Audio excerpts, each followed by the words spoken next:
आगे बढ़ते हैं, अहम खबर दें आपको। सिंध में बढ़ते कोरोना केसेस के बायस ऑक्सीजन बेड्स की तलब में इजाफा हो गया है। अस्पतालों में आईसीयू बेड्स पर जगह कम। कराची के इन्फेक्शन डिजीज अस्पताल, एक्सपो फील्ड आइसोलेशन सेंटर और इंडस अस्पताल में जगह खत्म हो गई। SIUT NICH में भी जगह खत्म हो गई। तफसीलात जान लेते हैं मरियम हसन से। मरियम, आगाह कीजिएगा।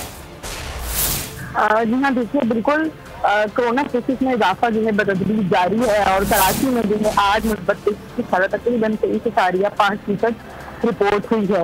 इसी हवाले से जो है अस्पतालों में जो ऑक्सीजन बेड्स हैं उनकी कमी का जो है वो सामना करना पड़ रहा है। खुसूसन प्राइवेट सेक्टर तकरीबन जो है वो 80% वहाँ पर जगह जो है वो दस्तियाब नहीं है। जबकि सरकारी अस्पतालों की अगर हम बात करें तो सरकारी अस्पतालों में इन्फेक्शन डिजीज अस्पताल, expo field isolation centre, Indus hospital में समेत SIUT और NICH में भी जो है आईसीयू बेड दस्तियाब नहीं है। जबकि प्राइवेट सेक्टर की जानिब नॉर्थ सिलेक्शन कैंपस, आगा खान, लियाकत नेशनल और OMI और पटेल अस्पताल में भी जो है जगह दस्तियाब नहीं है। अलबत्ता जिना अस्पताल में इस वक्त 10, गाँव में 3, यारी हंडल में 4 बेड जो है वो खाली है। जबकि कतर अस्पताल में 8 और अब्बासी के अस्पताल में जो है 11 बेड खाली हैं। कराची में तकरीबन कोरोना का इलाज करने के लिए 37 निजी और सरकारी अस्पतालों में जो है वार्ड मुख्तस किए गए हैं और उनके अंदर तकरीबन कुल मिलाकर 5 से 30 ICU।